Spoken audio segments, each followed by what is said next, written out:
எட்டாவது ஊதிய குழு பரிந்துரைகள் எப்பொழுது அமுல்படுத்தப்படும்? ஊதிய குழுவின் பரிந்துரைகள் பொதுவாக 10 ஆண்டுகளுக்கு செயல்படுத்தப்படும். ஐக்கிய முற்போக்கு கூட்டணி ஆட்சியில் பிப்ரவரி 28, 2014 அன்று உருவாக்கப்பட்டது. 7வது ஊதிய குழு தனது அறிக்கையை 18 மாதங்களுக்குள் சமர்ப்பிக்குமாறும் கேட்டுக் கொள்ளப்பட்டது. இருப்பினும் நீதிபதி ஏ.கே. மாத்தூர் தலைமையிலான குழு நிதியமைச்சகத்திடம் 1 மாத கால அவகாசம் கோரியது.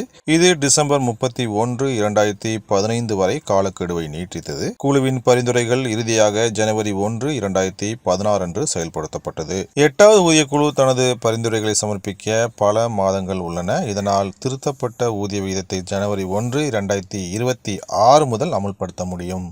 அடுத்து என்ன? உறுப்பினர்கள் தலைவர் நியமனம். செய்தியாளர் சந்திப்பில் இந்த முடிவை அறிவித்த தகவல் மற்றும் ஒலிபரப்புத்துறை அமைச்சர், ஆணையத்தின் தலைவர் மற்றும் 2 உறுப்பினர்கள் விரைவில் நியமிக்கப்படுவார்கள் என்றார். 8வது ஊதிய குழுவின் தலைவர் மற்றும் உறுப்பினர்களை நியமிக்கும் தீர்மானத்தை நிதியமைச்சகம் கொண்டு வரும் என எதிர்பார்க்கப்படுகிறது. கடந்த கால போக்குகளின்படி ஒரு செயலர் நிலை அதிகாரியும் கமிஷனின் ஒரு பகுதியாக இருப்பார் என்று எதிர்பார்க்கப்படுகிறது. அனைத்து ஊதிய பிளான்களிலும் முதல் குழுவை தவிர இந்திய நிர்வாக சேவையிலிருந்து, அதாவது IAS, இதிலிருந்து ஒரு உறுப்பினர் செயலாளரை கொண்டுள்ளது.